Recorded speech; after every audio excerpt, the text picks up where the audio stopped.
Welcome back to Solutions for Financial Independence. Joining me now, John Halterman with Beacon Wealth Management. How are you doing, John? Hey, I'm doing fabulous, Nikki. How are you? Doing well, thank you. This week we have a question from Andy in Fairmont. He says, I have a 401k where I work. I also have a side business. Can I have two 401ks?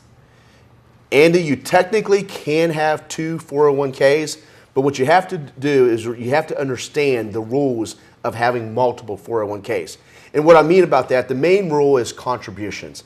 Everybody's allowed so much contribution based on your age. So if you're under the age of 50, the IRS says you can put a total of $18,000 into an ordinary 401k.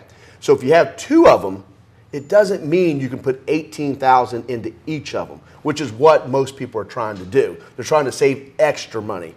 But no, you can't do that. You'd have to split them, because what I always tell people is, the 401k, if you put, let's say, 15 into one and then 3 in the other, that's fine. But if you go over the amount, the IRS is going to consider it an excessive contribution. So is there really any benefit to having the two separate ones? I believe there is benefits, Nikki. One of the benefits is that when you think about a 401k, the only thing that I like about a 401k is you get employer matching dollars.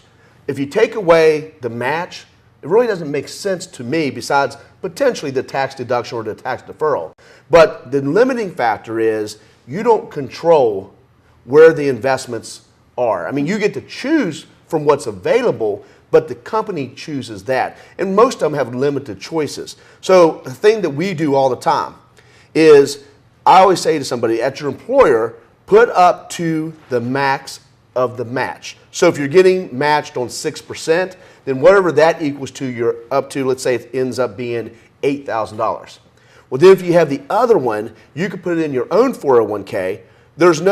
Or you can actually create a match, but also you can control the investments. So you can put contributions on your end of the pie to where you get to put money in, control the investments, and put a match of your own, and you can max out your employer's match. All right, thank you so much, John. Oh, you're welcome. Folks, if you missed any of that, you can always find it online. Don't go anywhere. Much more for you after the break.